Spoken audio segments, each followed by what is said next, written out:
y a bien quelque chose qui m'a toujours fasciné dans Yokai Watch, c'est la façon dont Level 5 a réussi à nous mettre des moments creepy en plein milieu de moments joyeux et calmes. Et aujourd'hui, je vais vous parler d'un cas assez connu, le chemin brumeux de Yokai Watch 3. Mais avant ça, n'oubliez pas de vous abonner en masse, c'est le meilleur moyen de soutenir la chaîne et de récompenser mon travail. Allez, bonne vidéo!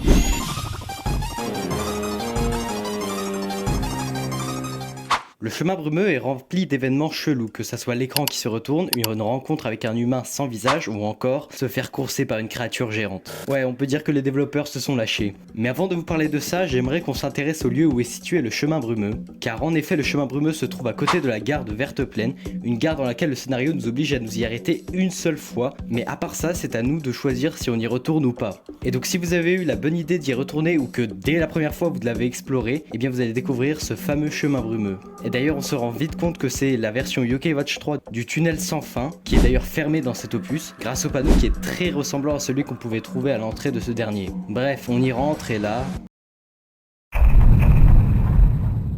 La première fois qu'on rentre dans le chemin brumeux, on se rend compte tout de suite qu'il y a quelque chose d'étrange, ou en tout cas, quelque chose ne va pas. Et ça, on le remarque grâce à la musique de la zone qui est étrangement composée, ou encore le fait qu'on retrouve des champs à perte de vue.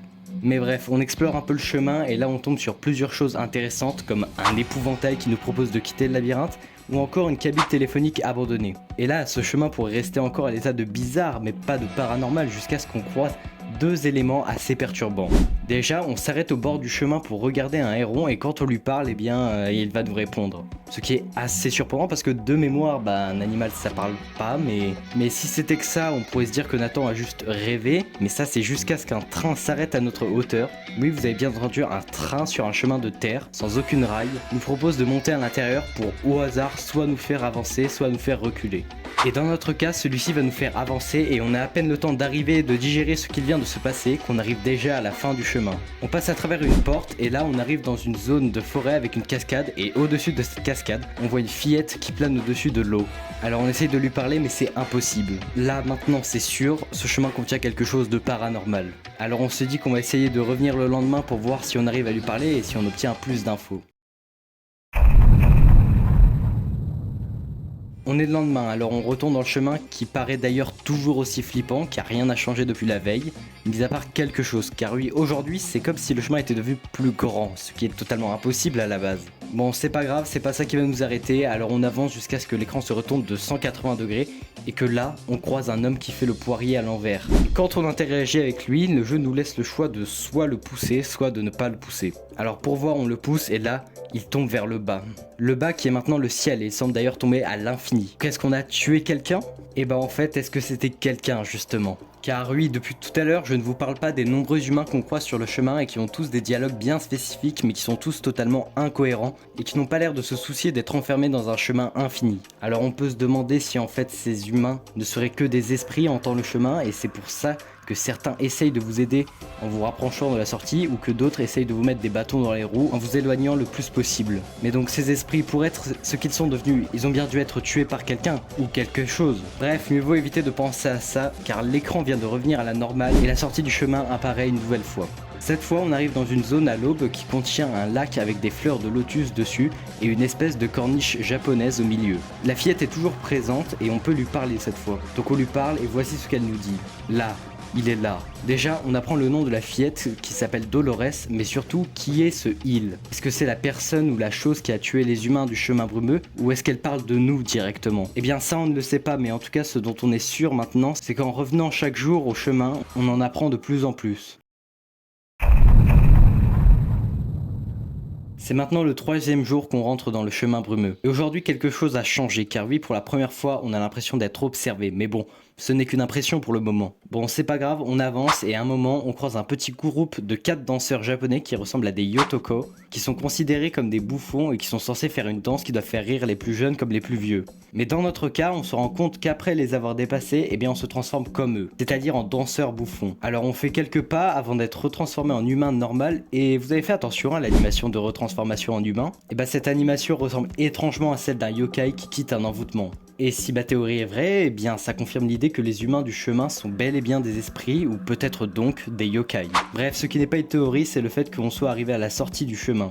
Donc comme toujours on y rentre, mais cette fois-ci on trouve un magnifique coucher de soleil sur un lac avec cette fois-ci Dolores qui est trop loin pour qu'on lui parle, mais surtout on voit une espèce d'alien qui fixe Nathan et qui est en dessous d'une structure japonaise qui a une référence au sanctuaire d'Itsukushima se trouvant au Japon. Bref, dans cette zone on peut interagir avec absolument rien, donc mieux vaut revenir le lendemain et oublier cet alien. Quatrième jour de l'exploration du chemin brumeux et le chemin ne change toujours pas d'apparence malgré que sa distance change visiblement. Par contre, la sensation d'être observé est encore plus pressante que les autres jours. Et cela va se confirmer par la suite car à un moment totalement aléatoire du chemin, l'alien de la veille va apparaître derrière Nathan et le suivre. Mais quand Nathan se rend compte qu'il est poursuivi et qu'il se retourne, l'alien disparaît instantanément. Maintenant, ce qui est sûr, c'est que tous les jours, un événement spécial différent se produit dans le chemin brumeux.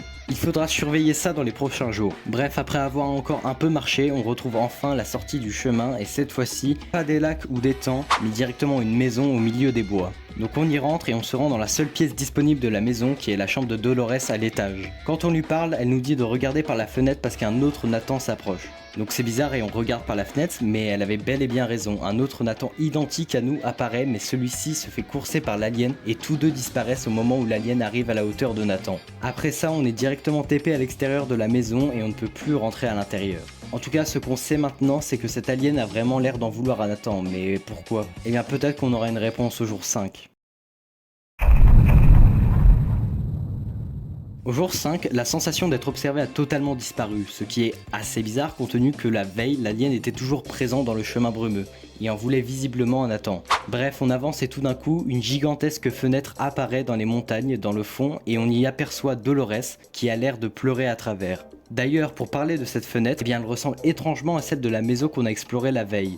Alors, est-ce que Dolores a peur de quelque chose et pleure en attendant qu'on arrive? Eh bien, pour savoir ça, il faut aller le plus rapidement possible à la sortie du chemin. Donc on y arrive et là, plus de maison. Le lieu a encore changé, mais cette fois, c'est un lieu qu'on connaît déjà. Il s'agit du tout premier lieu où il y avait la cascade, mais cette fois-ci, on peut parler avec Dolores et elle nous dit « Oui, il est revenu, l'heure est proche ». Encore une fois, elle parle de ce « il ». Est-ce que c'est l'alien ou est-ce que c'est la chose qui a tué les humains se trouvant dans le chemin brumeux? Ou encore, est-ce que cet alien est la chose qui a tué les humains? Comme encore et toujours, il va falloir revenir le lendemain pour récupérer des infos supplémentaires. Ce jour 6, le chemin a l'air bizarrement normal, aucune sensation étrange ni événements spéciaux jusqu'à ce qu'on croise un autre Nathan de dos. Ouais, encore un. On pourrait se dire que c'est le même qui s'est fait courser par l'alien, mais cette fois, quand il se retourne, on se rend compte qu'il est sans visage. Et tout ça, c'est logique, car c'était un yokai du nom d'Ovid qui s'était transformé en Nathan. Mais là où il y a quelque chose qui ne va pas, c'est que le pouvoir d'Ovid permet seulement de retirer le visage des gens, et non de se transformer en eux. Le seul moyen donc où il aurait pu faire ça, c'est qu'un deuxième Nathan avec visage, comme celui qui s'est fait courser par l'alien, se trouve dans le chemin tous les jours. Et si vous avez bien retenu ce que j'ai dit, eh bien ça voudrait dire que Nathan serait déjà mort dans le chemin. Ce qui est impossible puisqu'on contrôle nous-mêmes Nathan et qu'il est donc encore en vie. Bref, le temps de se poser ces questions, on est déjà arrivé à la sortie du chemin brumeux. Pour le coup, on est bien de retour dans la maison de Dolores et elle nous demande encore de regarder par la fenêtre et cette fois, non seulement on se revoit se faire courser par l'alien, mais celui-ci se transforme en une chose étrange, une espèce d'araignée. À peine on a le temps d'analyser la chose qu'on se retrouve téléporté une nouvelle fois à l'extérieur de la maison. Peut-être qu'on aura enfin la réponse finale demain sur ce qui est arrivé aux humains et sur l'identité de cette chose. Pour le jour 7, l'atmosphère du chemin s'est transformée en quelque chose de très oppressant et cela va se confirmer très rapidement car à un moment totalement aléatoire encore une fois, l'écran va se mettre à trembler et la créature d'hier va tomber et va se mettre à notre poursuite. Alors à partir de là, il faut courir le plus vite possible vers l'avant pour lui échapper. Et ça va fonctionner car on va tomber sur des barrières qui vont lui empêcher de passer et après ça, elle va juste disparaître. Mais je pense clairement que c'est pas la dernière fois qu'on la verra. Bref, après tout ça, on arrive enfin au bout du chemin brumeux. Et encore cette fois, on se retrouve dans la maison de Dolores et elle nous dit qu'il est arrivé. Et plus de doute maintenant, le il signifie la créature alien. Après ça, elle va nous demander si on est prêt à se retourner et quand on accepte, cela déclenche un combat contre la créature dont on apprend d'ailleurs le nom, il s'appelle Rodin. Le combat est presque finalement une formalité et on le bat facilement. Après ça, Dolores vient nous voir et nous dit que ce n'est pas fini et qu'elle espère qu'on se reverra un jour. Ce qui est très étrange puisque de 1 on a battu le boss ultime du chemin et que de 2 Dolores n'est pas présente dans Yokai Watch 4 mais n'y a aucun équivalent au chemin brumeux d'ailleurs. Bref, vous l'avez compris, il reste encore plein de mystères autour du chemin brumeux qu'on ne peut pas élucider.